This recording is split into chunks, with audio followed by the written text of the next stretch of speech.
Now we return to presenters who are with us in the room on the panel, and I hope we can also reconnect with Pekka in Finland if possible. But each of the speakers I've asked for, I hope it was 15 minutes, that we can then have some time left for discussion. And I'm mindful that everybody's going to be worried about emergency resolutions, but John tells me we're going to get to them, so don't worry. And it's a nice contrast, and I'm wondering if Michael MacMillan is noticing the contrast between the grassroots and messy democracy in this room and the very clean and efficient and ruthless non-democracy that often goes on in Parliament. I hate to be too blunt about it, but let me introduce Michael properly. I'm very honored and very grateful that he's taken the time to come and speak. The new book that he co-authored with Alison Lote, a co-founder of this wonderful NGO, Samara, that has done a great amount of work in casting a light on what does go on in Parliament. This book was primarily based on exit interviews, if you will, some people who had exited some time ago, for members of Parliament about their experience in a non-partisan sense. I do want to reflect on the fact that Michael's bio is in your folder, but he had an extraordinarily, and continues to have an extraordinarily successful career in entertainment, in films. He's currently CEO of Blue Ant Media, but co-founded Atlantis Films, which of course has become a very, very successful and major, what we would have called in the old days, motion picture company. They probably don't call it that anymore. So in any case, I'm taking up too much of his time by expressing my gratitude for his work for democracy in founding Samara, and for taking his time to be with us here this morning. And for those of us who were there last night, which I think is almost everybody, I also have to say thank you for participating in our gala in the way that you did. So I turn the floor over to Michael MacMillan. Thanks, Elizabeth, and it's a pleasure to be here. It's also a pleasure to watch you folks this morning for an hour or so debate and discuss and vote, and it was a pretty raw and intimate example of democracy and participation and how a party works and how we all make choices on how we're going to live together. So I was impressed with what I was watching in seeing you folks here this morning. If you want to find out more about Samara's work, you can Google us, samaracanada.com. As Elizabeth said, we're a charity, we're a not-for-profit, and we do original research and education programs, which has as their goal the really out-of-date, old-fashioned, silly idea that public leadership matters, and that participation by citizens in it also really matters a lot. Samara is the double-winged helicopter seed that flutters to the ground from the maple tree. It's also from the elm tree, but so that's a Samara, and it's a little. And so the conceit of the name is that from little seeds, bigger ideas can grow.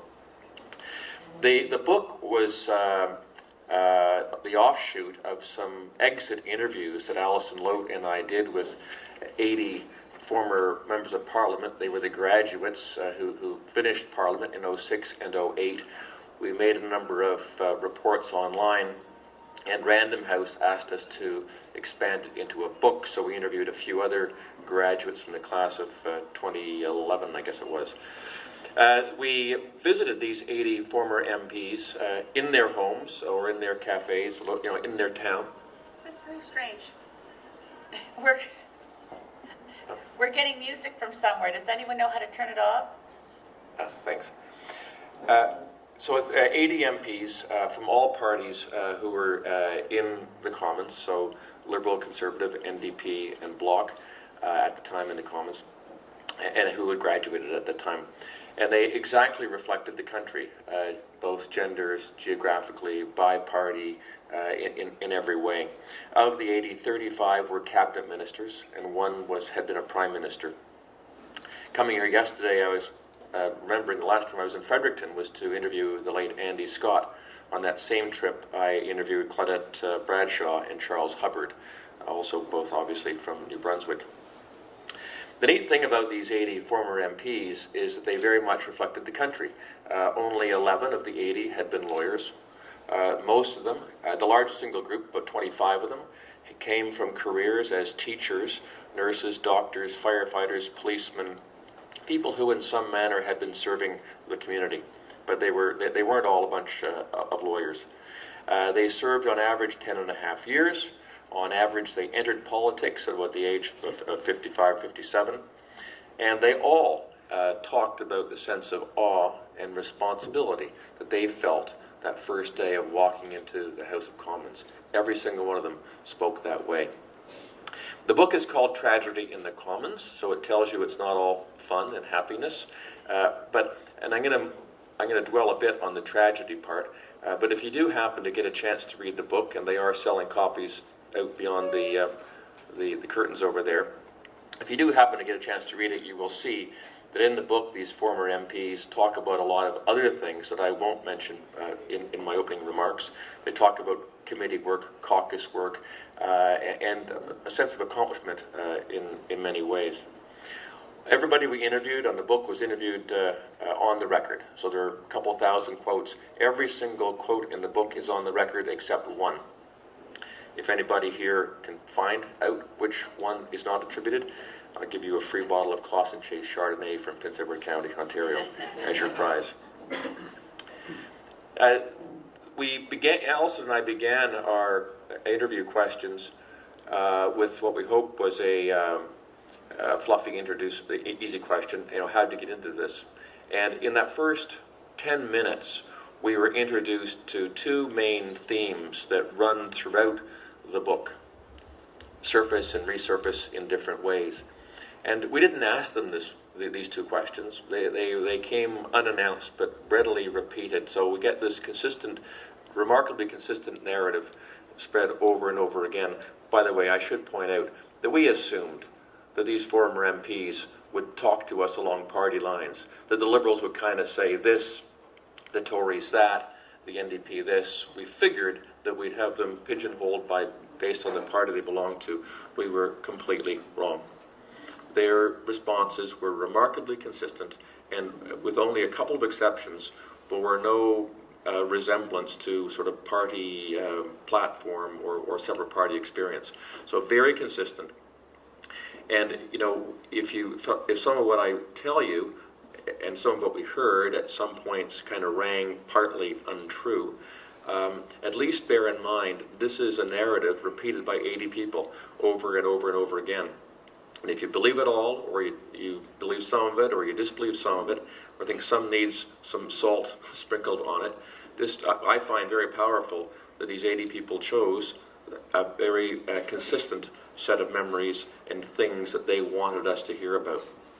The first thing that they talked to us about was how they were not your regular politician. They were an outsider. They had never, ever intended ever to run for politics. They had to be dragged, kicking and screaming, against their will and against their better judgment, into the political game. And when they got there, they were not like all the other children in the classroom. They were the anti-politician. This was kind of weird since almost all of them had been, successful and useful and veteran community leaders in some way or other, whether it was the local school board or moving the stop sign across the road, or whether it was helping in some kind of a fundraising drive in a community. Whatever, they had been active participants in many ways, which partly accounts for why it was indeed their colleagues or neighbors who said, hey, you should run. But over and over again, they told us that they never ever intended to run for office. In the book, on the frontispiece, we have a quotation from one of the former MPs. We wait 3 or 4 pages to reveal who the person is. But this person said basically how he never had intended to get into public life. He says, but I never really had an interest in going into politics. I was going to go to the third world. My ultimate aim to go to the third world. I wanted to make money before I went. And suddenly, really very late in life, decided I was going to run. A friend who was active came to see me to try to convince me to run. It's the same narrative that everybody told us. That was Paul Martin, who, you would have thought growing up around the kitchen table of politics, it might have crossed his mind. Well, Alison and I began to refer to this anti-politician sort of rhetoric or story in the book as the politician's creation myth. In many religions, we have a creation myth. It may not be in Christianity that all Christians actually believe there was an apple in a garden and a snake, but there is a lot of meaning inherent in it. And many societies and religions and civilizations have different creation myths that speak heavily about what they believe and the role that they see in themselves. So perhaps that's what we're seeing here. But the anti-politician thing runs through the book, different chapters in different forms. And Alison and I kind of got scratching our heads on this point, because when McDonald's competes with Wendy's to sell hamburgers, they don't trash the category, which maybe they should, but they don't trash the category of fast food. They say, my hamburger tastes better than his hamburger, not hamburgers are shitty, so to speak. That's a technical word for it. Don't buy their hamburgers. Or same thing when, Coke and Pepsi, you get the point. And when we think that about 1% of Canadians belong to political parties, a lot of reasons contribute to that. But unless and until our public leaders stop trashing the notion of public leadership and stop trashing the important role of parliamentarians and parties and those that participate, is it any wonder that most people think that, you know what, don't vote, it only encourages them. That awful school of thought. The other theme in the book that came up over and over in these 80 interviews was, and this we did not expect at all, when asked, what was the most difficult thing in your career in political life? What was the most awkward, the hardest part? Over and over and over and over again, they pointed their finger at the leadership of their own political party. They didn't mean specifically the individual who was the leader. It was an ill-defined sort of Wizard of Oz-ish thing of people who were somehow 7 feet closer to the levers of power than they were. It might have been the leader or the cabinet or the backroom boys and girls, or it was quite totally unclear. But certainly frustration with their own political party came up repeatedly. And this wasn't just one of those four parties, it was the former MPs from all of those parties. They began this point when we were asking them about their nomination process. And in the book you can read this. They referred to their own nomination processes with phrases like black box, inconsistent, fraudulent. This is the winner speaking. This is the folks who got the nomination nod, won the election, and spent on average 10 years in Ottawa. But they found the nomination process to be very difficult, awkward, and that's, I'm putting the politest possible phrasing on it now. Their concerns with the leadership of their own party also was expressed very acutely around the issue of speaking their minds or voting as they wished, and particularly around the issue of whipped votes, but it goes beyond whipped votes. And as Elizabeth said yesterday, it went directly to who's really in charge here. So when we changed the Elections Act in 1970, putting party names on the ballot for the first time and giving the party leadership immense authority, many of these MPs told us, well, if we vote against the party in this resolution, either we just get moved from the good seat to the nosebleed seat back there, or our nomination papers don't get signed next time. In talking to the Reform MPs, and Alison, I was assigned to do most of those since I'm closer to their age, and I'm male. By the way, I'm interrupting my own speaker. The reason Alison isn't here is that she's on maternity leave, so she should have come and brought the baby to fit in with everybody else who has babies here. But anyway, sorry. Yes, she's got a 3-week-old baby. But the former Reform guys, and I could tell this was a well-used line, because in the 6 or 7 that I interviewed, mostly in Alberta, the same phrase came up a number of times. But they said, we were doing great when we were trying to reform government, but everything went to hell when we started to try to form the government. And, obviously it's a line they used over and over again, but it really spoke to their deep anxiety about the use of whipped votes, which wasn't how it was in the early days of the Reform Party, so I'm told. But overall, in the book, there's a sense of these very accomplished people who were public leaders in their own community, who had developed a high degree of individual agency and individual capacity to imagine and dream and work. Going to Ottawa and discovering that their success or their failure while on the Hill was very much based on how they are going to navigate the limitations and the constraints of their own political party. Whether or not they were able to get comfortable with the feeling of the party bit in their mouth, so to speak. The title of the book, Tragedy in the Commons, is a pun on the 1968 Garrett Hardin essay, Tragedy of the Commons. I'm sure that a room full of Greens like you are well aware of the essay, so I won't repeat it, but it's a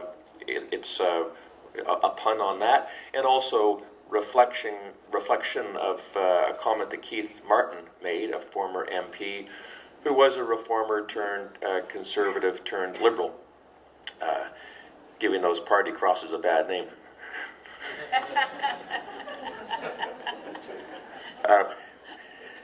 Anyway, he was a very insightful guy, and his comment was, the tragedy of the life in the Commons today is that far too often the long-term good is sacrificed on the altar of short-term gain, and that, of course, is the same metaphor of the tragedy of the Commons. This book is, these 80 interviews, we know, is a snapshot. It's one particular time and place.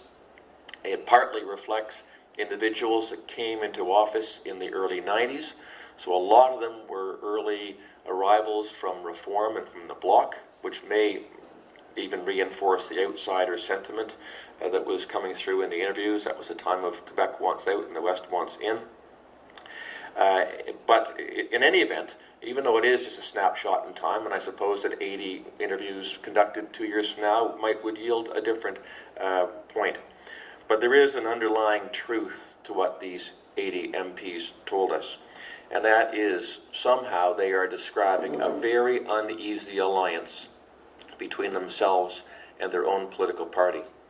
I don't find what they told us to be all that surprising. It's what many of us think, and certainly it's consistent with the many emails and letters and conversations that Alison and I have had with other former and current MPs and MPPs across the country since the book came out, saying, yeah, that rings basically true, and that very much reflects my experience, they would tell us. But the surprising part is that we heard it with such consistency in their voice. And it was a privilege to meet these former MPs and to talk to them, to be allowed into their homes, to be allowed fairly intimate discussions with them. I know in my case, in 3 of the interviews that I did, the MPs during the interview were in tears. And not because I was terrorizing them, because they were recollecting very important things in their career and how they felt about their constituents.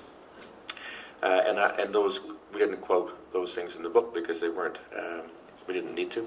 Anyway, that's Tragedy in the Commons, and I'm looking forward to participating in the rest of the conversation. Thank you.